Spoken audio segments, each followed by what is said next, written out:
Assalamu alaikum. Bienvenue à la dernière vidéo du chapitre 1 électrostatique. Dans les vidéos précédentes, nous avons expliqué les trois méthodes de l'électrisation et nous avons appris comment calculer la quantité de charge. Dans cette vidéo, on va continuer la deuxième partie qui concerne la conservation de charge.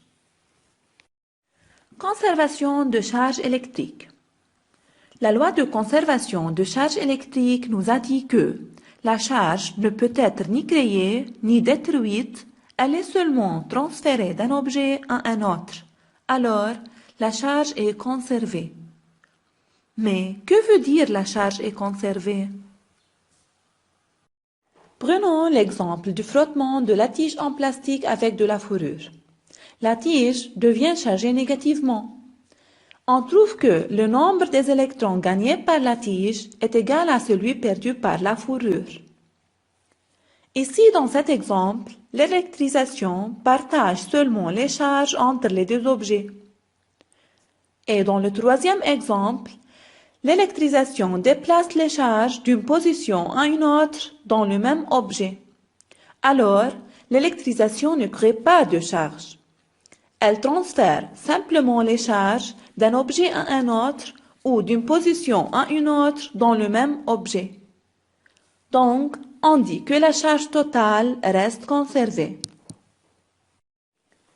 Voyons maintenant comment on peut traduire la loi de conservation de charge dans une formule. Considérons deux objets A et B frottés ensemble, mis en contact ou approchés l'un de l'autre.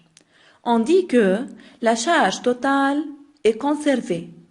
Alors, la charge totale avant l'électrisation est égale à la charge totale après l'électrisation, c'est-à-dire Q avant est égal Q après.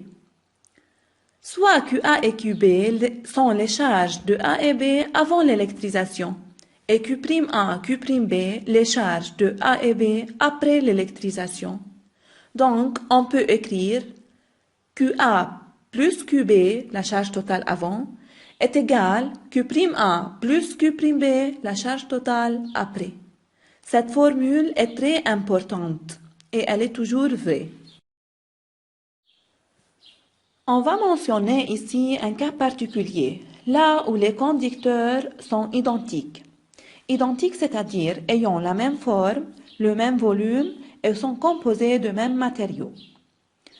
Considérons deux sphères identiques A et B, ayant une charge QA et QB avant le contact.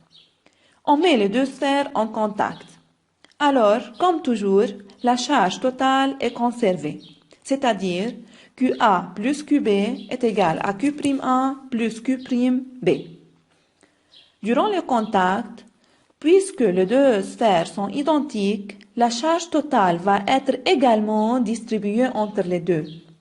On obtient donc à l'équilibre électrique que Q'A sera égal à Q'B égal à QA plus QB, c'est-à-dire Q total divisé par 2. Maintenant, comment peut-on trouver le nombre des électrons transférés entre les deux objets? Soit deux objets A et B de charge QA et QB, où NA et NB sont le nombre des électrons qui forment leur charge respectivement. Si on met les deux en contact, puis on les sépare, ils acquièrent une nouvelle charge Q'A et Q'B, telle que N'A et N'B sont le nombre des électrons qui forment leur nouvelle charge. Alors, le nombre des électrons transférés entre eux peut être déterminé par la valeur absolue de delta N, c'est-à-dire la valeur absolue de N'A moins Na, ou bien la valeur absolue de N'B moins Nb. Et comme Q est égal à N fois E, ce qui nous donne que N est égal Q divisé par E. C'est-à-dire delta N, c'est delta Q divisé par E. Alors, on peut écrire que N transféré est égal à valeur absolue de delta Q divisé par E. Et par suite, N transféré est égal à Q'A moins QA divisé par E, ou bien valeur absolue de Q'B moins QB divisé par E. Notons que les deux formules nous donnent le même résultat. Aussi, pour bien comprendre, on va résoudre cette application. On a deux boules métalliques de charge respectives, Q1 est égal à moins 3 microcoulombs et Q2 est égal à 5 microcoulombs, sont mises en contact. La charge de la première boule après le contact devient Q'A est égal à 1,5 microcoulomb. Rappelons que 1 microcoulomb est égal à 10 puissance moins 6 coulombs. Dans la première partie, il nous demande de déterminer la nouvelle charge Q'2 acquise par la deuxième boule après le contact. Essayez de trouver la réponse.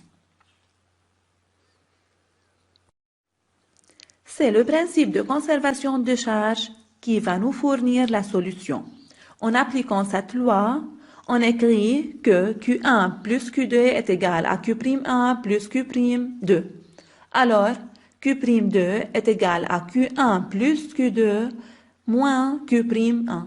Remplaçons chacun par sa valeur, ce qui nous donne que Q'2, la nouvelle charge acquise par la deuxième boule, est égal à 0,5 microcoulomb. Dans la deuxième partie, précisez le sens de transfert des électrons entre les deux boules. Toujours, la boule chargée négativement a une tendance de donner des électrons durant le contact. Alors, les électrons sont transférés de la première boule vers la deuxième boule, puisque la première boule est initialement négative et la seconde est positive, donc elle a une tendance d'attirer des électrons lors du contact. Dans la troisième partie, il nous demande de calculer le nombre des électrons transférés entre les deux boules. Il suffit d'utiliser la formule de n transféré, déjà vue, qui est égale à valeur absolue delta Q divisé par la charge élémentaire E. Alors, n transféré est égal à valeur absolue Q'A moins Q1 divisé par E, ou Q'2 moins Q2 divisé par E. Remplaçons chacun par sa valeur et n'oublions pas de convertir le microcoulomb en coulomb en multipliant ici par 10 puissance moins 6, ce qui nous donne à la calculatrice la valeur de 2,8 fois 10 puissance 13 électrons sont transférés entre les deux boules durant le contact. Et alors, nous avons terminé notre leçon et voici un bilan qui résume toutes les idées principales.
Et n'oubliez pas de vous référer au dossier ci-joint pour résoudre les exercices demandés.